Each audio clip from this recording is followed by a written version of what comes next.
새 정부의 용산 집무실 계획은 은둔형 대통령이 아닌 국민과 적극적으로 소통하는 대통령이 되겠다는 강력한 의지의 표명입니다. 청와대 용산 이전을 강행하겠다는 의사를 밝혔습니다.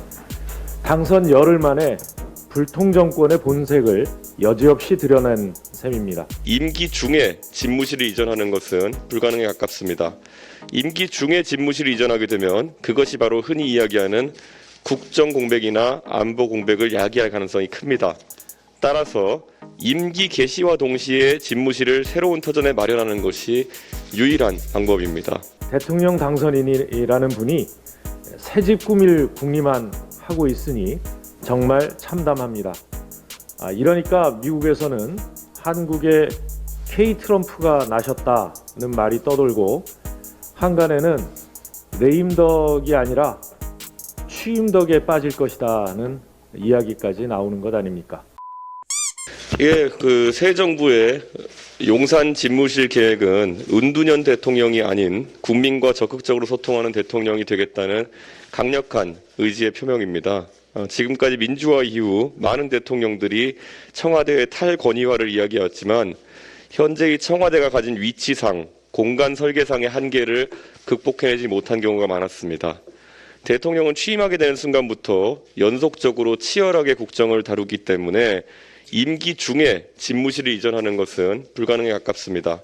임기 중에 집무실을 이전하게 되면 그것이 바로 흔히 이야기하는 국정 공백이나 안보 공백을 야기할 가능성이 큽니다. 따라서 임기 개시와 동시에 집무실을 새로운 터전에 마련하는 것이 유일한 방법입니다.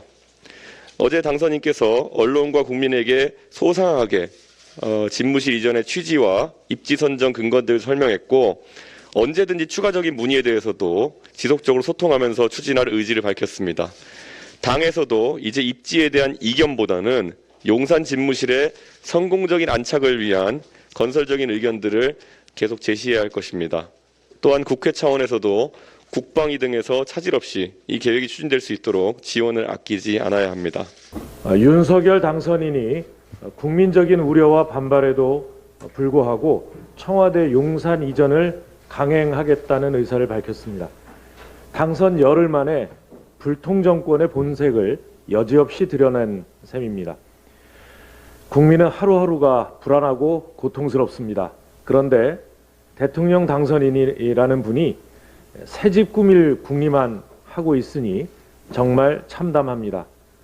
이러니까 미국에서는 한국에 K 트럼프가 나셨다는 말이 떠돌고 한간에는 레임덕이 아니라 취임덕에 빠질 것이다는 이야기까지 나오는 것 아닙니까?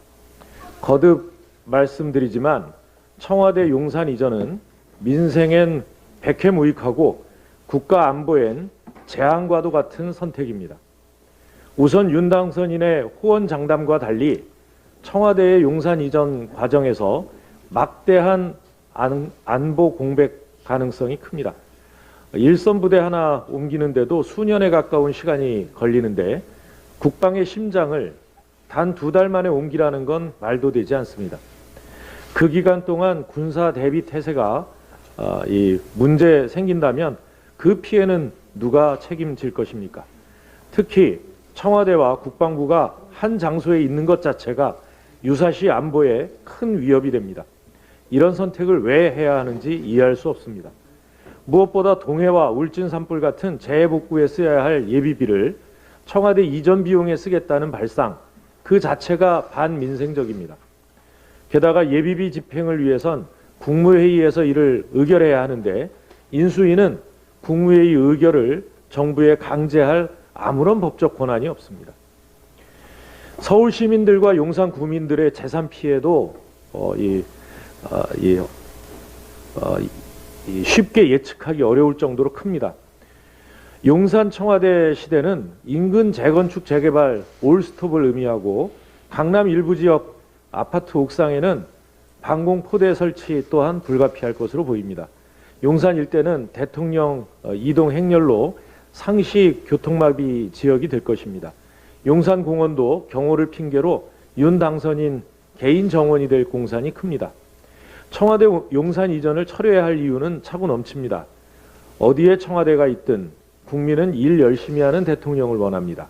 취임하기도 전에 집무실 옮길 궁리부터 하는 건 국민의 그런 기대를 배반하는 것입니다.